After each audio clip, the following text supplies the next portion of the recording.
Hello students, अस्सलाम वालेकुम। कैसे हैं आप लोग? I hope you people are good. Our today's topic is gerund, participle, types of participle, and further phrase and types of phrase.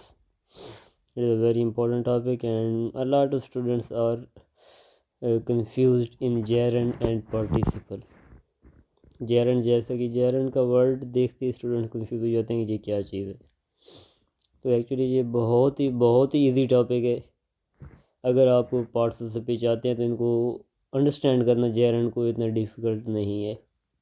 Parts of speech की अगर आपने वीडियो नहीं देखी तो पहले वो देख लेंगे पार्ट्स ऑफ स्पीच होते क्या हैं, नाउन क्या होता है, एडजेक्टिव क्या होता है, एडवर्ब क्या होता है, तो फिर ये जेरंड बड़े इजीली आपको समझ आ जाएगा। तो वर्ब मैंने क्या बताया हुआ कि वर्ब एक ऐसा लफ्ज़ होता है, एक ऐसा वर्ड होता है जो एक्शन शो करता है, जिसकी फॉर्म्स बनती हैं, जो किसी काम के करने या होने को ज़ाहिर करता है। वर्ब में बताता है कि कौन सा काम हो रहा है। इसकी 3 फॉर्म्स बनती हैं और फोर्थ फॉर्म को आईएनजी वाली फॉर्म को फोर्थ फॉर्म भी कहा जाता है। ठीक है, तो जेरंड क्या है? When first form of verb with ING, that is V1 plus ing acts as a noun, it is called gerund। क्या कहा जा रहा है कि जब वर्ब की पहली फॉर्म प्लस ing ये नाउन का काम करे तो उसे जेरंड कहेंगे। तो माइंड में आपके क्वेश्चन आ सकता है कि सर ये अगर वर्ब है तो नाउन का काम कैसे करे? देखिए, एक लफ्ज़ वर्ब तब होगा जब वो एक्शन शो कर रहा होगा, जब उसकी फॉर्म्स वहाँ पे बन रही होंगी, जब वो किसी काम के करने या होने के बारे में ज़ाहिर कर रहा होगा। अगर एक वर्ड से एक सेंटेंस में एक्शन शो नहीं हो रहा तो वो मे बी कोई और चीज़ हो, वर्ब के अलावा कोई रोल प्ले कर रहा हो। Now you should be very clear that कि एक जो वर्ड होता है वो एक सेंटेंस में डिफरेंट रोल्स प्ले कर सकता है। कैसे? यहाँ पे कुछ एग्जांपल्स लिखता हूँ। He played well. अब यहाँ पे वेल क्या चीज़ है? ही प्रोनाउन है, वर्ब है प्लेड, वेल बता रहा है कि आप कैसे खेले हैं या वो कैसे खेला है, वो अच्छा खेला है। तो वेल खेलने के बारे में बता रहा है, खेलना वर्ब है तो वेल क्या हो जाएगा? एडवर्ब। यहाँ पे वेल एडवर्ब है। Okay, one more sentence.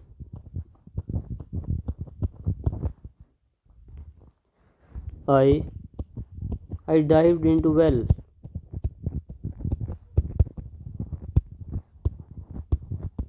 जहाँ पर देखिए वेल का मतलब अच्छा नहीं है। आई डाइव्ड इनटू वेल, मैंने वेल में छलांग लगाई, जंप किया। तो वेल यहाँ पर कुएं की बात हो रही है, तो कुएं को देखा जा सकता है, तो ये क्या हो गया? Noun. Anything which can be scene, it's name is called noun. Okay, so well यहाँ पर नाउन का काम कर रहा है। देखिए ऊपर वाले सेंटेंस में वेल एडवर्ब का काम कर रहा था। One more sentence. Akif is well, Akif ठीक है। तो यहाँ पर वेल किसके बारे में बता रहा है? वेल आकिफ के बारे में बात कर रहा है, उसके मनी में एडिशन कर रहा है, आकिफ को एक्सप्लेन कर रहा है कि आकिफ क्या चीज़ है, तो आकिफ अच्छा है। तो वेल यहाँ पर नाउन के बारे में बता रहा है। जो वर्ड नाउन के बारे में बताता है वो क्या कहलाता है? Adjective. One more sentence. Tears weld up into my eyes. तो यहाँ पर वेल्ड आपका क्या मीनिंग हो गया? उभर आना, निकल आना। इनटू माय आईज, मेरी आंखों में आंसू उभर आए या मेरी आंखों से आंसू निकल आए। वेल्ड अप निकल आना, तो ये वेल्ड फॉर्म हो गई है वेल की, यानी कि ये क्या हो गया? ये वर्ब हो गया। तो यहाँ पर आपको क्या समझ आ रही है कि एक वर्ड एक सेंटेंस में नाउन है, सेकंड में वो एडवर्ब हो गया, एडजेक्टिव हो गया, और नेक्स्ट वही वर्ब हो गया। तो वर्ड जो होता है वो सेंटेंस के लिहाज से चेंज हो जाता है, उसका मीनिंग चेंज हो जाता है, उसका पार्ट ऑफ स्पीच चेंज हो जाता है। जैसे यहाँ पर जो वेल की एग्जांपल है, ये आप माइंड में रखें। ये लास्ट सेंटेंस में वेल क्यों है? वर्ब, क्योंकि ये एक्शन शो कर रहा है। सेकंड में एडजेक्टिव क्यों है, क्योंकि ये नाउन के मानी में इजाफा कर रहा है, उसके बारे में इंफॉर्मेशन दे रहा है, उसकी क्वालिटी एक्सप्रेस कर रहा है। थर्ड में नाउन क्यों है, क्योंकि कुएँ की बात की जा रही है, इसको देखा जा सकता है। और फर्स्ट में एडवर्ब क्यों है, क्योंकि ये वर्ब के मानी में इजाफा कर रहा है। तो एक जो वर्ड होता है वो डिफरेंट रोल्स प्ले कर सकता है। ये सेंटेंस पे डिपेंड करेगा कि वो वर्ड उस पर्टिकुलर सेंटेंस में क्या चीज़ है। तो मैं यहाँ पर एक लिख लेता हूँ, आप ये माइंड में रख लें, इसको स्क्रीन शॉट ले लें आप। A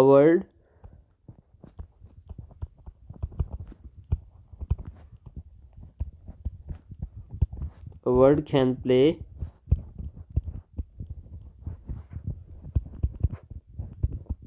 different roles.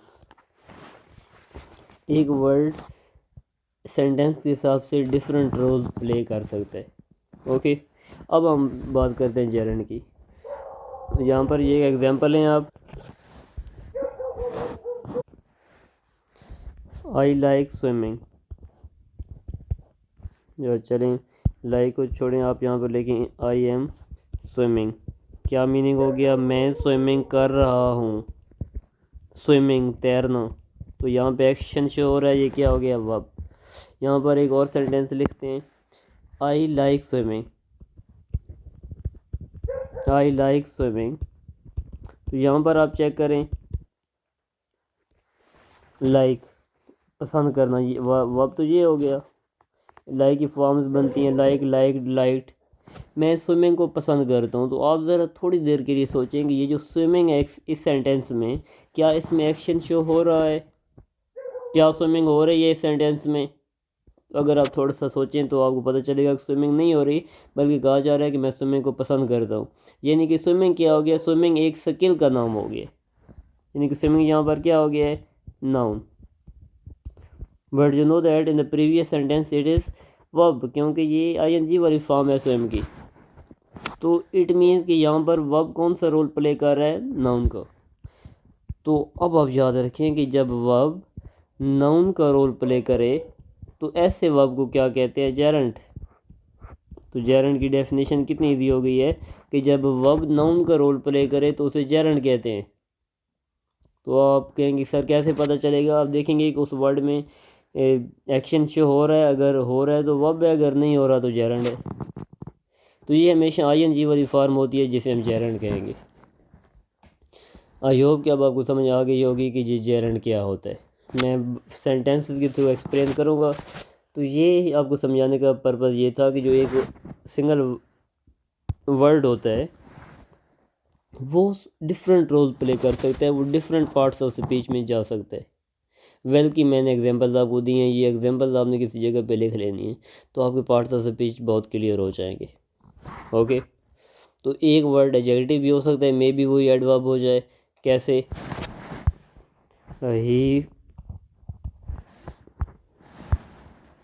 He runs fast. तो यहाँ पर फास्ट क्या ही के बारे में बता रहा है कि वो फास्ट है, नहीं, फास्ट क्या बता रहा है कि वो दौड़ता तेज़ है, दौड़ना, रन, यानी कि ये वर्ब हो गया, और फास्ट क्या हो जाएगा, एडवर्ब। इसी तरह अली इज़ फास्ट, तो यहाँ पर फास्ट किसके बारे में बता रहा है, अली के बारे में, नाउन के बारे में। तो ये क्या हो जाएगा, ये एडजेक्टिव हो जाएगा। देखिए एक वर्ड एक सेंटेंस में एडजेक्टिव है, दूसरे में एडवर्ब हो गया है। ये सेंटेंस पे डिपेंड करता है कि कौन सी चीज़ ग्रामेटिकली क्या चीज़ है। ओके,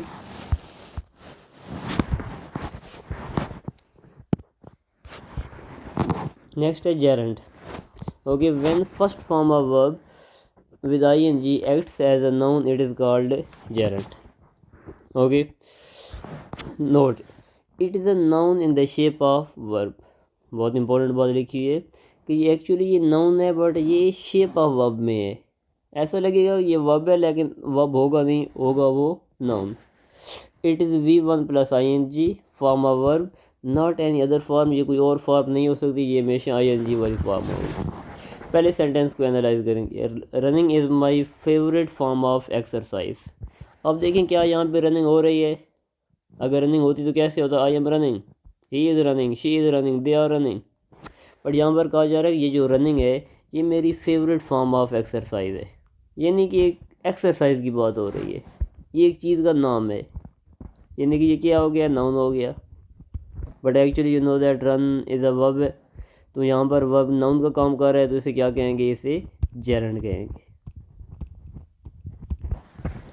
नेक्स्ट, सारा एन्जॉयज, ये वर्ब हो गया, दो वर्ब इकट्ठे तो नहीं आएंगे। सारा एन्जॉय स्विमिंग, वो क्या एंजॉय करती है, स्विमिंग को एंजॉय करती है, स्विमिंग कर नहीं रही, वो स्विमिंग को एंजॉय करती है। तो यहाँ पर स्विमिंग क्या हो गया, एक स्किल का नाम हो गया, नाम हो गया, तो ये जेरंड हो गया।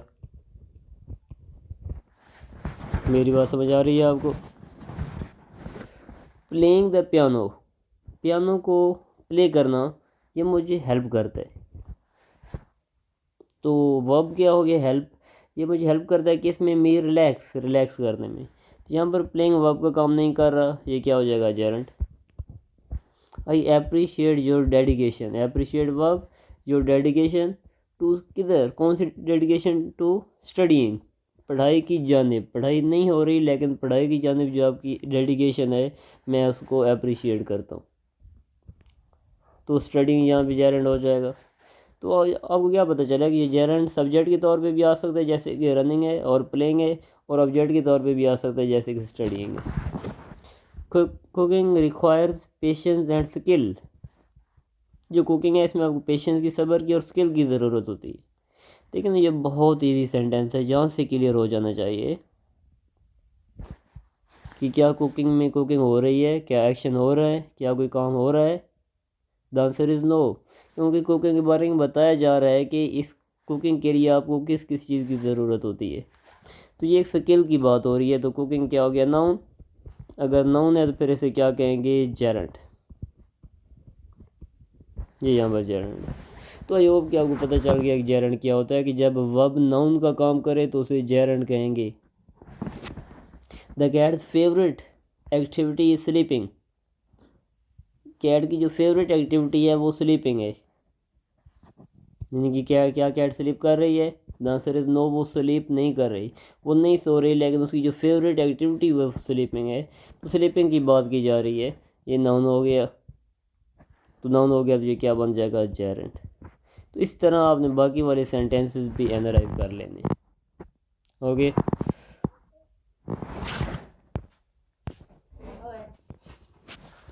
तो क्या बताया कि जब वर्ब नाउन का काम करे तो उसे हम जेरंड कहेंगे, ठीक है। अब नेक्स्ट हमारा टॉपिक है पार्टिसिपल। पार्टिसिपल क्या होगा, वेरी इजी, क्या डेफिनेशन है, when verb acts as an adjective, जब ये एडजेक्टिव का काम करे तो उसे हम पार्टिसिपल कहेंगे। But first of all you should know that कि एडजेक्टिव होता क्या है। एडजेक्टिव के बारे में हमने क्या पढ़ा था कि एडजेक्टिव एक ऐसा वर्ड होता है जो नाउन या प्रोनाउन के मानी में इजाफा करता है, जो नाउन या प्रोनाउन की खूबी या खामी बयान करता है, जो नाउन या प्रोनाउन की अच्छाई या बुराई बयान करता है, जो नाउन को डिस्क्राइब करता है, जो नाउन को क्वांटिफाई करता है, उसको एक्सप्लेन करता है, उसके बारे में इंफॉर्मेशन देता है, वो एडजेक्टिव होता है। तो लाजमी नहीं है कि एडजेक्टिव में खूबी या खामी हो, क्वालिटी हो, नो, क्वांटिटी भी हो सकती है। आई हैव 5 पेन में 5 एडजेक्टिव हो जाएगा। तो पार्टिसिपल क्या होता है कि जब वर्ब एडजेक्टिव का काम करे, when verb acts as an adjective it is called participle. How, he is going to the swimming pool. अगर मैं आपसे ये पूछूं कि स्विमिंग ग्रामेटिकली क्या, सॉरी पूल ग्रामेटिकली क्या चीज़ है, तो पूल को आपने देखा हुआ है, तो जिस चीज़ को देख सकते हैं उसे हम क्या कहेंगे, नाउन। तो क्योंकि 8 बॉल पूल भी हो सकता है, स्विमिंग पूल भी हो सकता है।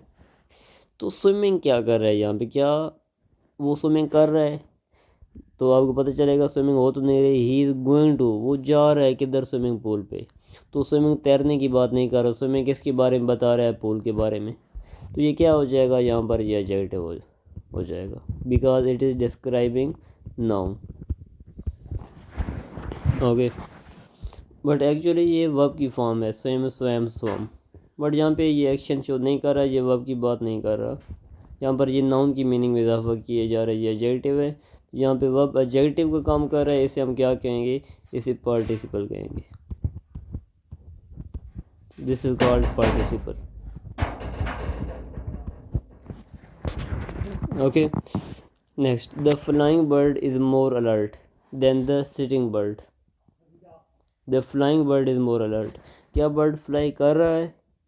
ये नहीं कहा जा रहा कि the bird is flying.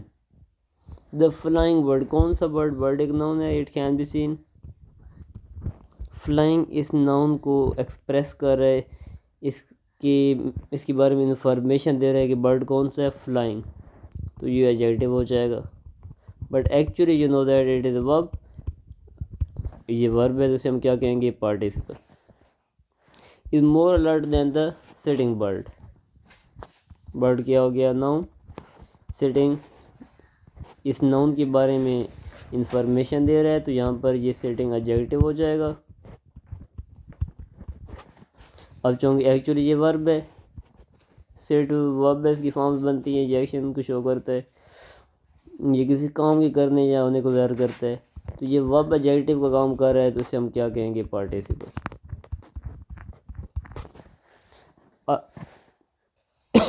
Excuse me, I have seen a broken glass. थोड़ा सा डिफरेंट स्टाइल आ गया है पार्टिसिपल का। आई हैव सीन वर्ब हो गया, seen, glass it can be seen noun हो गया। तो देखिए इस सेंटेंस को अगर आप सही करके रीड करें तो आप सोचें कि क्या ब्रोकन ये बता रहा है कि गिलास टूटा है, लेकिन ग्लास टूटा, इस सेंटेंस में तो गिलास नहीं टूटा, इसमें तो कह रहे हैं कि मैंने देखा है। सीन देखना वर्ब हो गया, क्या देखा है, ब्रोकन ग्लास। ब्रोकन इस गिलास के बारे में इंफॉर्मेशन देने के लिए यहाँ पे यूज़ हो रहा है कि कौन से वाला गिलास है, ब्रोकन गिलास, टूटा हुआ गिलास। तो ये नाउन के माने में इजाफा कर रहा है, नाउन को एक्सप्लेन कर रहा है, क्वांटिफाई कर रहा है, डिस्क्राइब कर रहा है। तो ये एक्चुअली वर्ब की फॉर्म है, break, broke, broken. Verb adjective के तौर पे यूज़ हो रहा है, जैसे हम क्या कहेंगे, पार्टिसिपल। लेकिन आप कहेंगे सर ऊपर आईएनजी वाली फॉर्म एडजेक्टिव के तौर पे यूज़ हुई थी और यहाँ पे third form of verb. It means कि हम फिर पार्टिसिपल की काइंड्स भी हैं, उनको भी डिस्कस करेंगे। तो यहाँ पर third form of verb adjective के तौर पे यूज़ हो रही है। Sania has bought a coloured house, उसने हाउस को कलर नहीं किया, तो हाउस एक नाउन हो गया। तो कलर्ड क्या बता रहा है, कलर्ड नाउन के बारे में बता रहा है कि कौन सा हाउस, ये नाउन के मानी में इजाफा कर रहा है, तो ये एडजेक्टिव है। एडजेक्टिव है तो ये पार्टिसिपल है।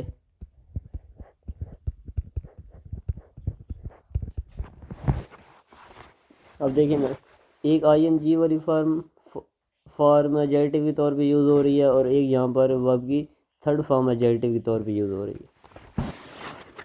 तो मैं थोड़ा सा आपको बता देता हूँ, ये जो आईएनजी वाली फॉर्म है, ये अगर एडजेक्टिव का काम करे तो उसे प्रेजेंट पार्टिसिपल कहते हैं, और अगर थर्ड फॉर्म एडजेक्टिव का काम करे तो उसे हम पास्ट पार्टिसिपल कहते होते हैं, present participle.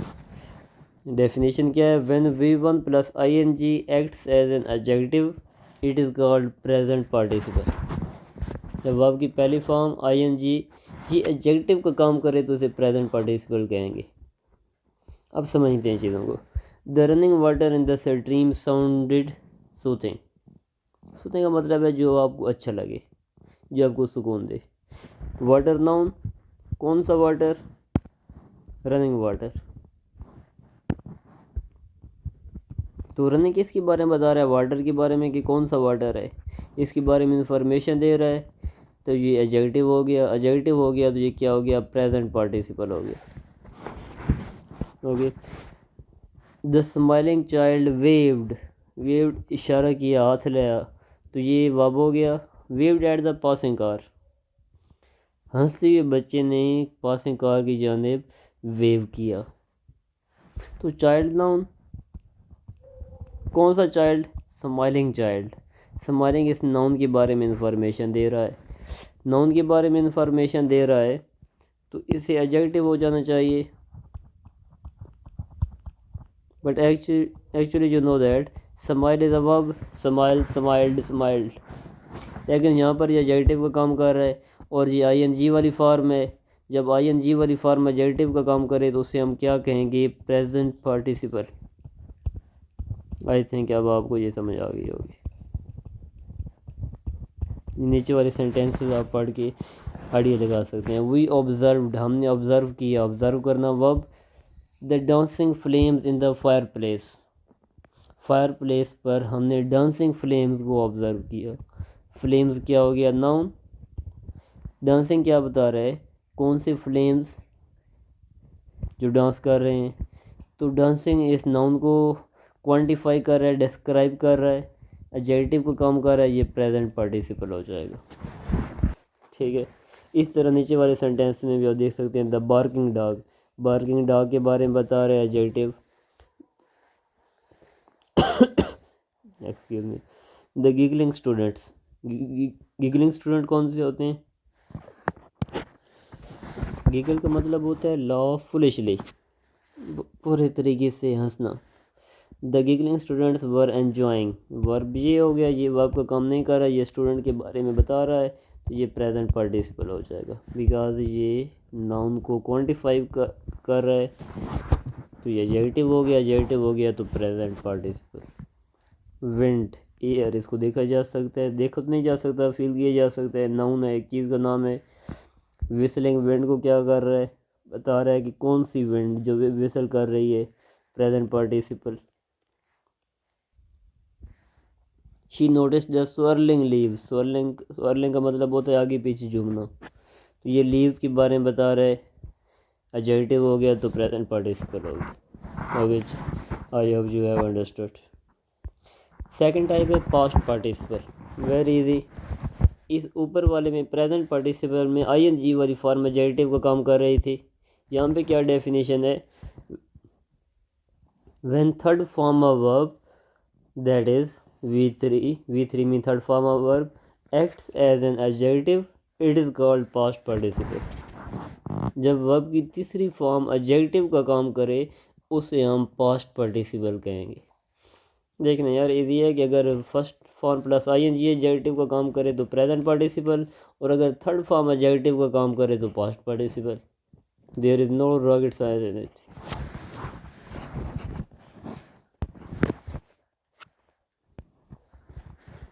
The broken vase was carefully glued back together, टोटो जो वेज था, गुलदान था, उसको केयरफुली एहतियात से दोबारा ग्लू कर दिया गया। वेज किसे कहते हैं, वेज जिसमें फूल रखे जाते हैं, गुलदान, नाउन हो गया। कौन सा वेज, टूटा हुआ। द ब्रोकन वेज मीन कि वेज टूटा नहीं है बल्कि टूटा हुआ है, तो ब्रोकन इस वेज के बारे में बता रहा है, नाउन के बारे में बता रहा है, तो ये क्या हो जाएगा, you know it is adjective. अब थर्ड फॉर्म एडजेक्टिव का काम कर रही है तो इसे हम क्या कहेंगे, past participle.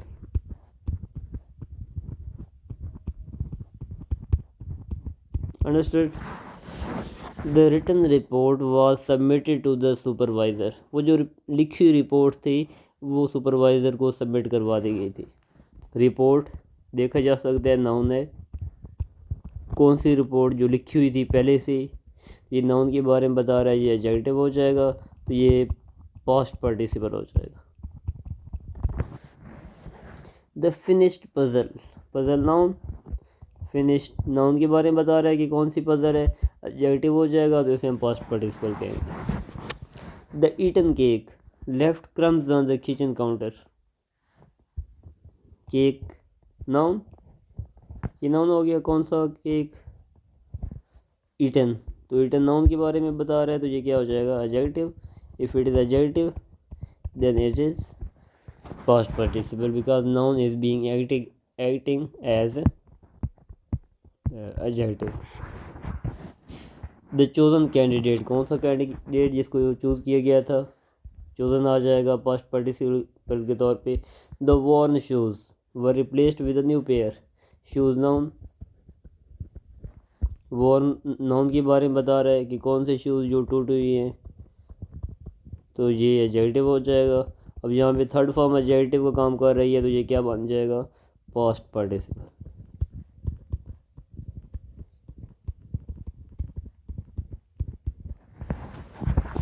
The spoken words में अब आपको समझ आ गई होगी। स्पोकन, द क्लीन रूम, साफ कमरा, क्लीन रूम के बारे में बता रहा है।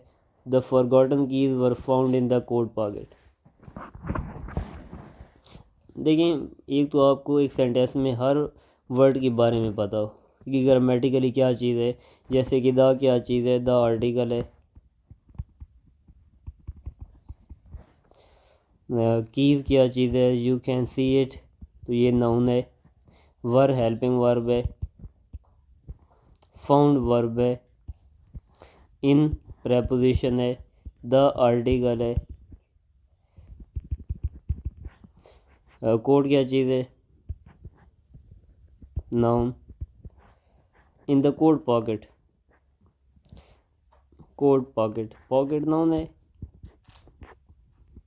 ये कोट नाउन नहीं है, वैसे कोट नाउन है लेकिन जहाँ पर कोट की बात नहीं की जा रही। कोट पॉकेट, कोट किसके बारे में बता रहा है, कोट नाउन के बारे में बता रहा है। जो नाउन के बारे में बताएगा वो क्या हो जाएगा, वो एडजेक्टिव हो जाएगा। तो यहाँ पर ग्रामेटिकली कोट एक एडजेक्टिव है। अगर वो पूरा पूछें कोट पॉकेट क्या है, तो ये दोनों वर्ड इकट्ठे इनको हम एडजेक्टिव फ्रेज कहेंगे। कोट पॉकेट, सॉरी, इसको हम नाउन फ्रेज कहेंगे क्यों, कोट पॉकेट एक नाउन की बात कर रहे हैं। लेकिन अगर हम सिर्फ कोट की बात कर रहे हैं तो वो एक एडजेक्टिव हो जाएगा। अच्छा, I have left the forgotten. What is forgotten, the forgotten keys. Forgotten किस चीज़ के बारे में बता रहा है, कीज़ के बारे में। कीज़ नाउन है, ये एडजेक्टिव हो जाएगा। एडजेक्टिव है तो ये पास्ट पार्टिसिपल हो जाएगा। ये वर्ब है वैसे, forget, forgot, forgotten. The built bridge, built, build की फॉर्म है, थर्ड फॉर्म है। Build, built, built. Bridge noun, तो बिल्ट एडजेक्टिव, ये पास्ट पार्टिसिपल हो जाएगा। तो it was past participle, participle का टॉपिक एंड हो गया। सबसे पहले प्रेजेंट पार्टिसिपल था, क्या डेफिनेशन थी कि अगर verb V1 plus ing acts as an adjective then it is called present participle, and when verb की थर्ड फॉर्म वो एडजेक्टिव को काम करे तो उसे हम पास्ट पार्टिसिपल कहेंगे। There is no rocket science. तो अगर मैं इन तीनों को इधर रैप अप कर लूँ तो क्या कहेंगे कि जब V1 प्लस ing ये किसके तौर पे ऐड करे, नाउन के, तो इसे हम क्या कहेंगे, इसे हम प्यार से कहेंगे जेरेंट। जेरेंट से घबराना नहीं है। जेरेंट जब वर्ब नाउन का काम करे तो उसे हम जेरेंट कह देंगे। बस ये एक लफ्ज़ है। जब वर्ब किसके तौर पे ऐड करे, कोई भी वर्ब एडजेक्टिव के तौर पे, तो उसे हम क्या कहेंगे, पार्टिसिपल।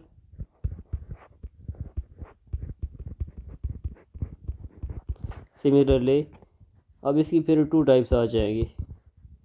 जब V1 प्लस ing ये एडजेक्टिव के तौर पे काम करे तो इसे हम क्या कहेंगे, present participle.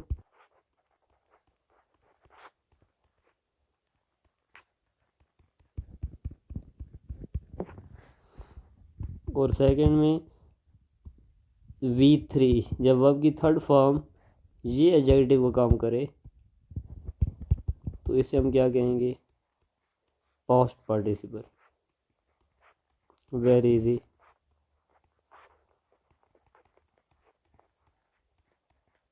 Okay,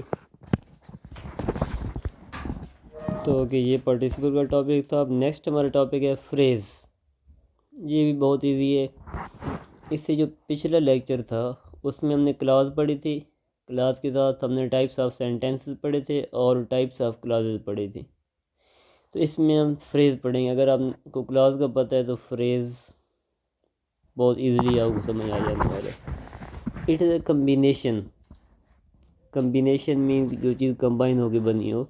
it is a combination of words which does not contain subject and verb. ऐसा कम्बिनेशन ऑफ वर्ड्स होता है कि जिसमें क्या क्या नहीं होता, जिसमें सब्जेक्ट भी नहीं होता और वर्ब भी नहीं होता, जिसमें ये दोनों ना हो उसे हम फ्रेज़ कहेंगे। अगर पेपर में कोई क्वेश्चन आता है the book is on the table और ऑन द टेबल को उन्होंने अंडरलाइन किया हुआ है तो ये क्या बन जाएगा, दिस इज़ फ्रेज़। देख लें, ये जो अंडरलाइन वर्ड्स हैं इनमें सब्जेक्ट नहीं है क्योंकि सब्जेक्ट बुक है, और वर्ब यहाँ पर इज़ वर्ब का काम कर रहा है। तो ऑन द टेबल में ना सब्जेक्ट है और ना वर्ब है तो ये फ्रेज़ हो जाएगा। He is knocking at the door, तो एट द डोर ये क्या बन गया है, there is no subject and there is no verb, so this is phrase. Ali hired a huge beautiful home. तो अली ने एक बड़ा खूबसूरत घर किराए पर दिया। बड़ा खूबसूरत घर, इसमें ना तो सब्जेक्ट है और ना ही वर्ब है, तो ये भी क्या हो गया, ये फ्रेज हो गया। बहुत इजी है कि ऐसा कम्बिनेशन ऑफ वर्ड्स जिसमें सब्जेक्ट और वर्ब ना हो तो उसे फ्रेज कहेंगे। तो फ्रेज किस तरह के टाइप्स हो जाएंगी, जैसे ये लास्ट वाला नाउन फ्रेज है, फर्स्ट वाला प्रेपोजिशनल फ्रेज है, सेकंड प्रेपोजिशनल फ्रेज है। सो 4 टाइप्स और भी टाइप्स हैं, हम 4 टाइप्स को डिस्कस करेंगे। I should write here.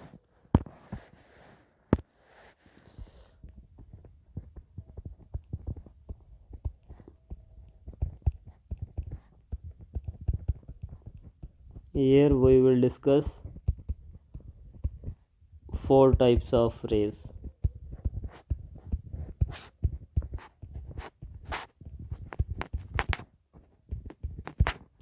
First कौन सा है, नाउन फ्रेज। नाउन फ्रेज क्या होता है, वेरी इजी। देखिए फ्रेज मीन जो वर्ड्स एक से ज़्यादा हो, कम्बिनेशन ऑफ वर्ड्स, उसे हम फ्रेज कहेंगे।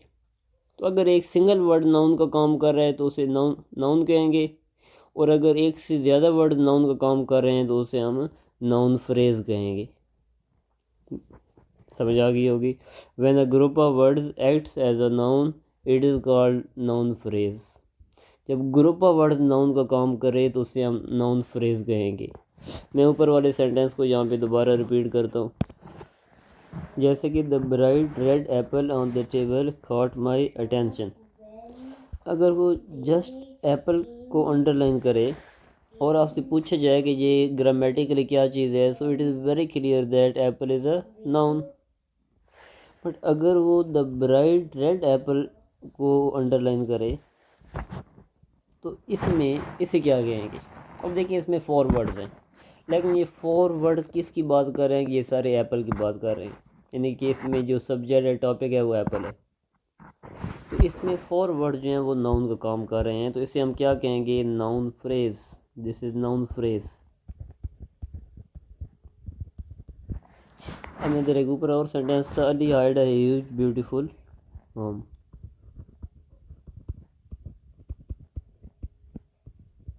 Ali hired a huge beautiful home. तो यहाँ पर नाउन फ्रेज कौन सा है, जिसमें मोर देन 1 वर्ड हो और वो नाउन का काम करें। अ ह्यूज ब्यूटीफुल होम, ये सारे किसकी बात कर रहे हैं, होम की। ये नाउन है तो ये नाउन फ्रेज हो जाएगा। इससे ऊपर वाला सेंटेंस देखें, a cozy blanket and a good book are essential for a relaxing evening. इसमें कौन से noun phrase, a cozy bracket a cozy blanket a good book. Second noun phrase में बुक की बात की जा रही है, फर्स्ट में ब्लैंकेट की बात की जा रही है। कॉजी का मतलब क्या था, जो गर्म हो, जिसमें आप अच्छा फील करें, रिलैक्स्ड फील करें। अ कॉजी ब्लैंकेट ये नाउन का काम कर रहे हैं तो नाउन फ्रेज, और अ गुड बुक ये भी 3 वर्ड नाउन के बारे में नाउन की बात कर रहे हैं तो वो भी नाउन फ्रेज हो गए। Next one, the old leather bound journal holds cherished memories. Cherish जो आपको अच्छी लगे, तो इसमें नाउन फ्रेज कौन सा है, the old leather bound journal. ये सब वर्ड्स नाउन की बात कर रहे हैं, तो इससे हम क्या कहेंगे, नाउन फ्रेज। आई थिंक अब आप आइडेंटिफाई कर लेंगे कि नाउन फ्रेज सेंटेंस में कौन सा। जैसे कि नेक्स्ट है, group of enthusiastic students gather in the library. A group of enthusiastic students, तो इस ये जो 1 2 3 5 वर्ड्स हैं ये स्टूडेंट्स की बात कर रहे हैं। स्टूडेंट्स नाउन है तो ये नाउन फ्रेज हो जाएगा। Next, the majestic mountain range provided a breast taking view. Breast taking में जहाँ पे सांस रुक जाए ऐसा view. The majestic mountain range, तो यहाँ पर माउंटेन रेंज की बात की जा रही है। माउंटेन रेंज देखी जा सकती है, नाउन है। यहाँ पर ज़्यादा वर्ड हैं जो नाउन का काम कर रहे हैं तो ये नाउन फ्रेज हो जाएगा। नेक्स्ट ये आप सोचें ज़रा, ये नेक्स्ट 1 2 3 4 5 सेंटेंसेस को 5 सेकंड के लिए सोचें और बताएं कि इनमें नाउन फ्रेज कौन कौन सा है।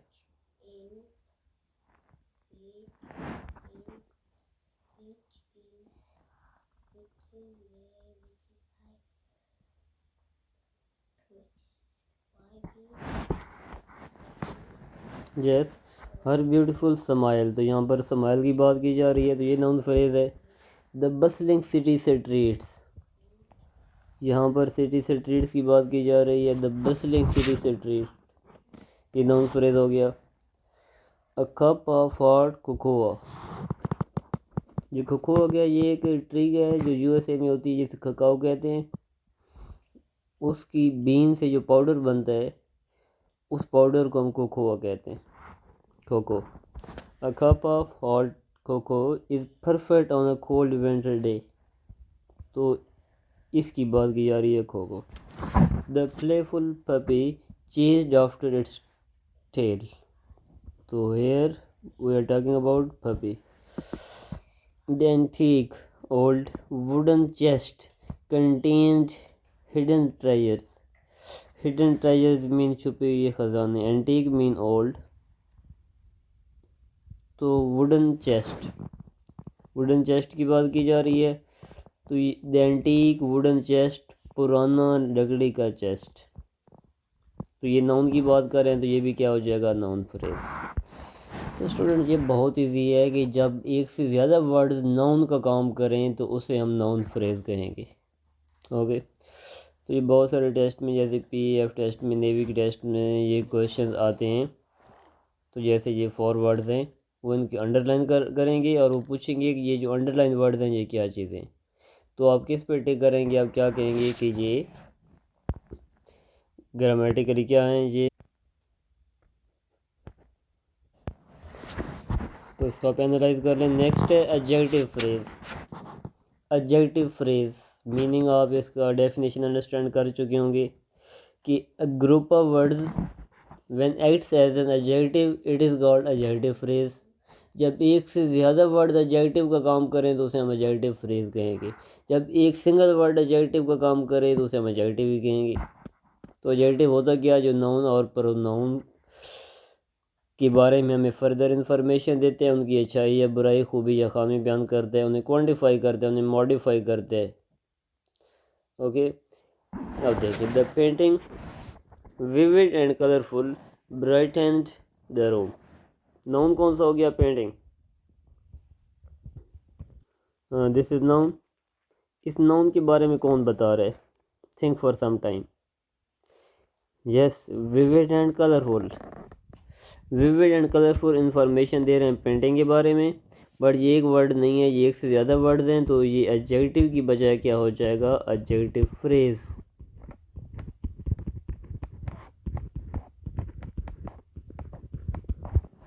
Next, a kid on the roof, noun कौन सा हो गया, अ किड। इस नाउन को कौन क्वांटिफाई कर रहा है, इसके बारे में कौन बता रहा है, on the roof. On the roof बता रहा है कि कौन सा लड़का जो छत पर है। ऑन द रूफ इस किड के बारे में, नाउन के बारे में बता रहा है, तो on the roof adjective phrase हो जाएगा। इसमें और भी फ्रेज है, एट द स्काई, वो थोड़ा सा आगे जाके पढ़ेंगे। शी वोर, पहना, अ ड्रेस, कौन सा dress, it can be scene, so this is noun. अब इस ड्रेस के बारे में कौन से वर्ड बता रहे हैं, एरिगेंट एंड फ्लोइंग, ये इस नाउन को मॉडिफाई कर रहे हैं, तो ये एडजेक्टिव हो जाएगा। The movie was surprisingly entertaining despite it's mixed reviews. The movie noun, which words are describing this noun, surprisingly entertaining, तो ये नाउन के बारे में बता रहे हैं कि मूवी कैसी थी, सरप्राइजिंगली एंटरटेनिंग, एंटरटेनिंग थी और उसने हमें सरप्राइज किया है, यानी कि हम ऐसा एक्सपेक्ट नहीं कर रहे थे। तो ये 2 words are describing this noun, so this is adjective phrase. The boy, boy you know is a noun, boy के बारे में कौन बता रहा है, in the shop, in the shop, कौन सा लड़का जो शॉप में है, तो इन द शॉप इस बॉय के बारे में इंफॉर्मेशन दे रहे हैं, तो इसे हम एडजेक्टिव फ्रेज कहेंगे। He lives in the house, house noun, अब वो हाउस कैसा है, स्मॉल बट कोजी, छोटा लेकिन पुरसुकून, तो ये एडजेक्टिव फ्रेज हो जाएगा। Very easy, when a group of words acts as an adjective it is called adjective phrase. She bought, bought खरीदा क्या, अ ब्यूटीफुल ब्राउन चेयर। ये 4 वर्ड जो हैं ये बर्ड के बारे में बता सॉरी नाउन कौन सा है? चेयर। सो चेयर के बारे में कौन बता रहा है? यस, अ ब्यूटीफुल ब्राउन। अ ब्यूटीफुल ब्राउन जो 3 वर्ड हैं ये इस चेयर के बारे में बता रहे हैं। तो अ ब्यूटीफुल ब्राउन ये एडजेक्टिव फ्रेज हो जाएगा। Last, the mountain trail. कौन सी mountain trail? Steep and challenging. तो ये एडजेक्टिव फ्रेज हो जाएगा। ओके, नेक्स्ट भी इस तरीके से आप देख सकते हैं। The newlyweds went on a honeymoon to a destination. वो डेस्टिनेशन कैसी है? Exotic and romantic. ये जो 2 वर्ड्स हैं उस डेस्टिनेशन के इस नाउन के बारे में बता रहे हैं, इसकी मीनिंग में इजाफा कर रहे हैं, इसके बारे में इंफॉर्मेशन दे रहे हैं। तो ये क्या हो जाएगा? Adjective phrase. आई होप कि आप लोग समझ चुके होंगे कि जब एक से ज़्यादा वर्ड्स नाउन को क्वांटिफाई करें यानी कि एडजेक्टिव का काम करें तो उसे हम एडजेक्टिव फ्रेज कहेंगे। 3rd नंबर पे जो हमारे पास फ्रेज है उसे कहते हैं प्रेपोजिशनल फ्रेज।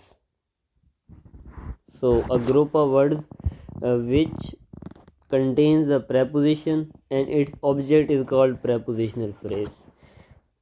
वर्ड्स का मजमूआ कम्बिनेशन जिसमें एक प्रेपोजिशन हो और उस प्रेपोजिशन का ऑब्जेक्ट हो, उस यानी कि उस प्रेपोजिशन के बाद ऑब्जेक्ट हो, तो उसे हम प्रेपोजिशनल फ्रेज कहेंगे। Very easy. जैसे कि हमने एग्जांपल में फ्रेज के एग्जांपल में ये लिखा था, the book is on the table. On preposition है और आगे इसका ऑब्जेक्ट है। ऑन किस पर? The table. तो टेबल ऑब्जेक्ट है, ऑन प्रेपोजिशन है। इन 3 वर्ड को क्या कहेंगे? Prepositional phrase. Eight the door को क्या कहेंगे? Prepositional phrase. अ ह्यूज ब्यूटीफुल होम, इसे क्या कहेंगे? नाउन फ्रेज, क्यों यहाँ पर होम की बात की जा रही है। शी सैट किस पे? On the comfortable chair. तो कौन सा प्रेपोजिशनल फ्रेज हो गया? It is very very very easy. On preposition, आगे इसका ऑब्जेक्ट है, तो ये बन जाएगा prepositional phrase.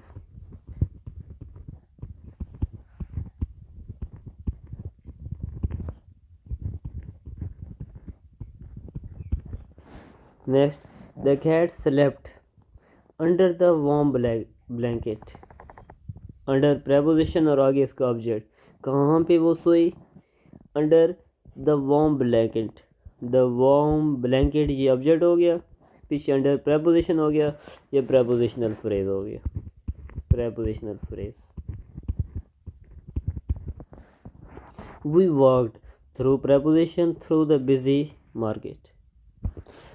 You should know that preposition कौन कौन से होते हैं? In, on, at, to, with, for, from, over, behind, under, inside, below. इसके अलावा आफ्टर, बिटवीन, अमंग, ये सारे प्रेपोजिशन होते हैं। Through the busy market, prepositional phrase. Next में देख लें, आप खुद इसको अंडरलाइन कर लेना। उसे नेक्स्ट में across. Across you should know that कि ये क्या होता है? ये प्रेपोजिशन होता है। Across the scenic country side. Scenic mean जहाँ पे की सीनरी अच्छी हो, लुक अच्छी हो। कंट्री साइड गाँव को कहते हैं, देहात। The book is on the top shelf, ये प्रेपोजिशनल फ्रेज हो गया। We met at the coffee shop. The kids played in the park after school. In the park. She walked along the sandy beach। ये जो second है इसमें after school आप नहीं लगाना, इसमें क्या हो जाएगा? वो खेले कहाँ पे? इन द पार्क। तो ये प्रेपोजिशनल फ्रेज है। आफ्टर स्कूल प्ले के बारे में इंफॉर्मेशन नहीं दे रहा, तो इन द पार्क ये प्रेपोजिशनल फ्रेज है। यहाँ पे 2 मैंने आपके लिए छोड़ दिए हैं, आप अंडरस्टैंड कर चुके होंगे कि उसमें प्रेपोजिशनल फ्रेज कौन सा। Okay, so next, last but not the least, it is adverb phrase.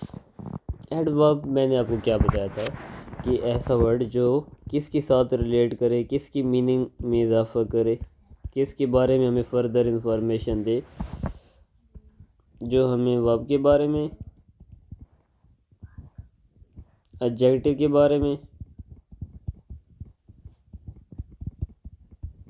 या किसी और एडवर्ब के बारे में, किस अनदर एडवर्ब, किसी और एडवर्ब की मीनिंग में इजाफा करे उसे हम एडवर्ब कहते हैं।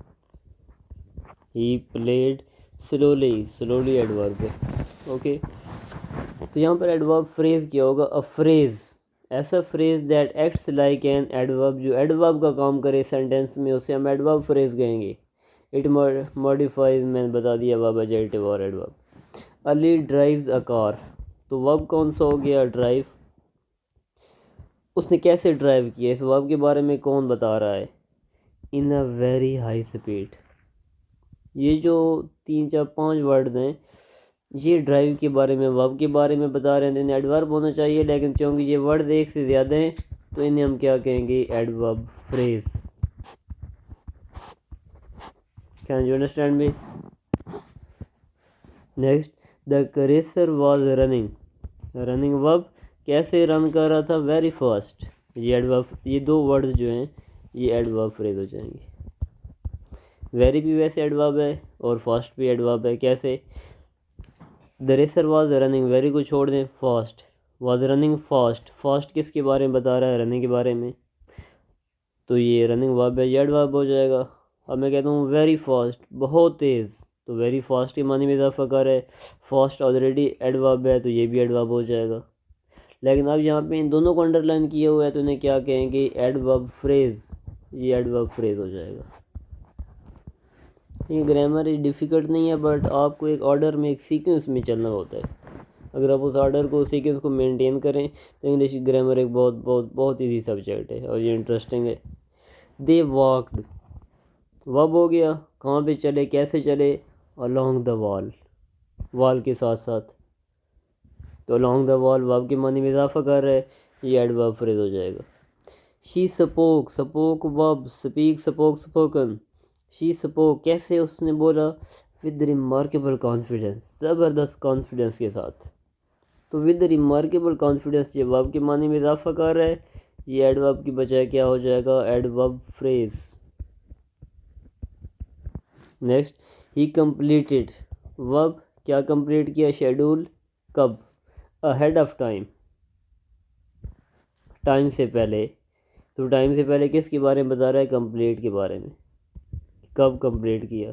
कंप्लीट वर्ब है तो ये एडवर्ब फ्रेज हो जाएगा।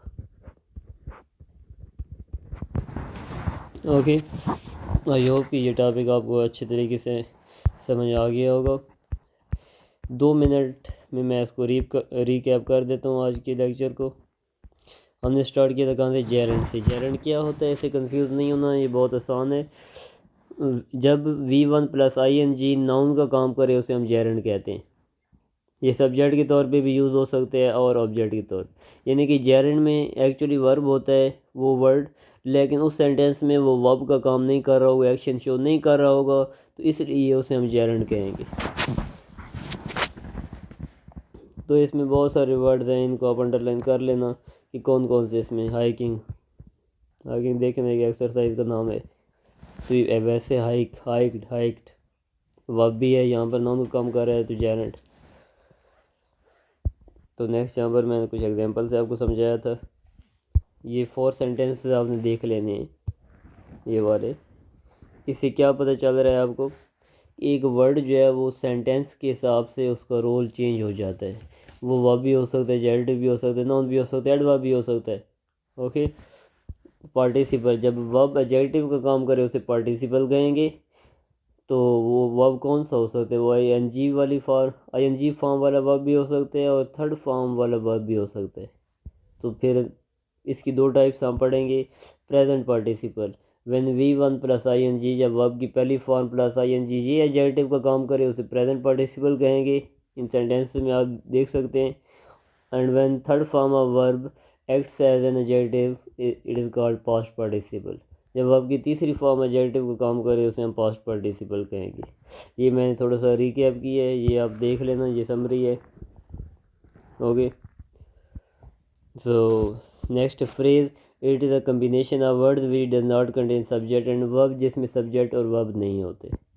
नाउन फ्रेज, अगर ग्रुप ऑफ वर्ड नाउन का काम करे नाउन फ्रेज कहेंगे, अगर ग्रुप ऑफ वर्ड एडजेक्टिव का काम करे उसे हम एडजेक्टिव फ्रेज कहेंगे, अगर ग्रुप ऑफ वर्ड्स प्रेपोजिशन का काम करे। प्रेपोजिशन और उसके बाद आने वाला ऑब्जेक्ट, इन वर्ड्स को मिला के प्रेपोजिशनल फ्रेज कहते हैं। जब ग्रुप ऑफ वर्ड्स वर्ब के मानी में इजाफा करे उसे हम एडवर्ब फ्रेज कहेंगे। जाते जाते एक और चीज़ आप सीख ले कि इन्फिनेटिव क्या होता है। Infinitive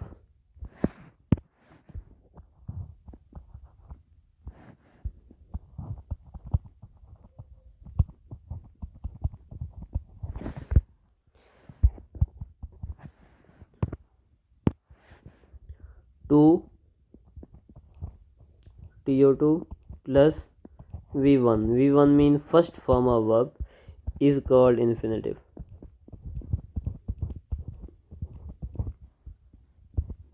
Very easy. टू के बाद वर्ब की हमेशा फर्स्ट फॉर्म यूज़ होती है, तो इस कम्बिनेशन को इन्फिनेटिव कहा जाता है।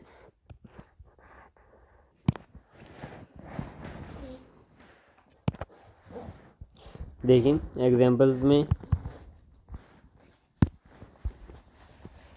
आई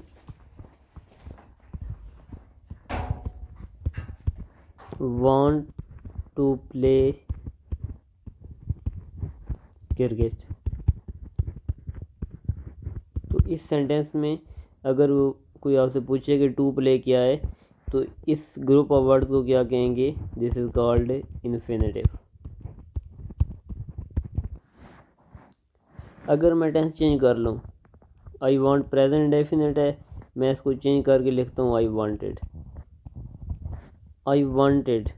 लेकिन ये अब टू प्ले नहीं चेंज नहीं होना, टू के बाद हमेशा आपने फर्स्ट फॉर्म लगानी होती है, I wanted to play cricket. तो टेंस के लिहाज से ये जो इन्फिनेटिव होता है, इसमें फॉर्म चेंज नहीं होती वर्ब की। तो आप ये भी देख लें कि ये जो जेरेंड होता है पार्टिसिपल होता है, इन्फिनेटिव होता है। इसमें टेंस बेशक चेंज कर लें, लेकिन इनकी फॉर्म, इनमें जो वर्ब यूज़ हो रहा होता है उसकी फॉर्म चेंज नहीं होगी। चेंज क्यों नहीं होगी? रीज़न क्या है? रीज़न ये है कि वो जो वर्ड है वो वर्ब का काम ही नहीं कर रहा होता। जैसे आई लाइक पेंटिंग, तो मैं पेंटिंग कर ही नहीं रहा, तो फिर पेंटिंग वर्ब का काम नहीं कर रहा, तो टेंस बाकी बेशक चेंज कर लें, पेंटिंग चेंज नहीं होगा because it is not a verb. कैसे? आई लाइक पेंटिंग, ये प्रेजेंट डेफिनेट है, लाइक फर्स्ट फॉर्म है, ठीक है। इसको चेंज करें आप पास्ट इंडेफिनेट में, आई लाइक्ड पेंटिंग। देखें ये लाइक्ड में होगा, लेकिन पेंटिंग सेम रहा है। लेकिन जेरेंट टेंस के हिसाब से चेंज नहीं होता। इस तरह पार्टिसिपल टेंस के हिसाब से चेंज नहीं होता, इन्फिनेटिव टेंस के हिसाब से चेंज नहीं होता। You should know that to के बाद हमेशा वर्ब की पहली फॉर्म आती है। ओके, तो इसमें ज़्यादा कोई चीज़ नहीं है, बस यू शुड नो दैट कि टू के बाद वर्ब की पहली फॉर्म आती है, इस इन्फिनेटिव कहा जाता है। और बाकी बहुत सारे हेल्पिंग वर्ब्स हैं जिनके बाद वर्ब की पहली फॉर्म आती है, वो इंशाल्लाह मैं टेंसेस में डिस्कस करूँगा। फाइनली हम एक सेंटेंस लिखते हैं, आई एम स्टडीइंग, मैं स्टडी कर रहा हूँ,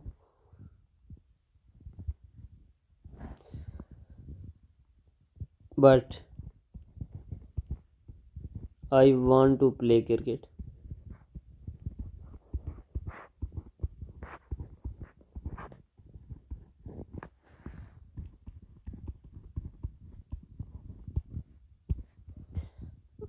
फर्दर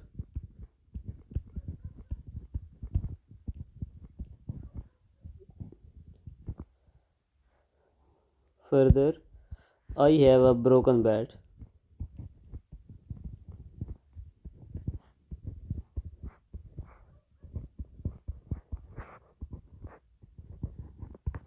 I am studying, इसको थोड़ा सा अगर मैं चेंज करके लिखूं तो इससे आप आई लाइक पेंटिंग,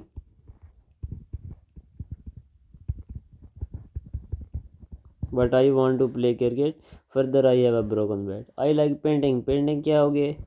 पेंटिंग यहाँ पे हो नहीं रही, पेंटिंग के बारे में बात की जा रही है, तो ये पेंटिंग नाउन का काम कर रहा है। एक्चुअली ये वर्ब है, नाउन का काम कर रहा है, इसे जेरेंड कहेंगे। बट आई वांट टू आप कहेंगे सर वांट टू इन्फिनेटिव हो गया, वांट टू इन्फिनेटिव नहीं हुआ, टू प्ले इन्फिनेटिव हो गया, टू प्ले इन्फिनेटिव है। टू के बाद वर्ब की पहली फॉर्म आती है, उससे हम इन्फिनेटिव कहते हैं। ठीक है,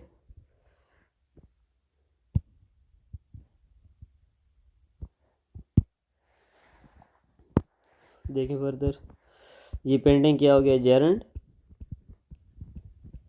टू प्ले क्या हो गया, इन्फिनेटिव, यानी कि इसमें सब यूज़ हो रहे हैं इन्फिनेटिव।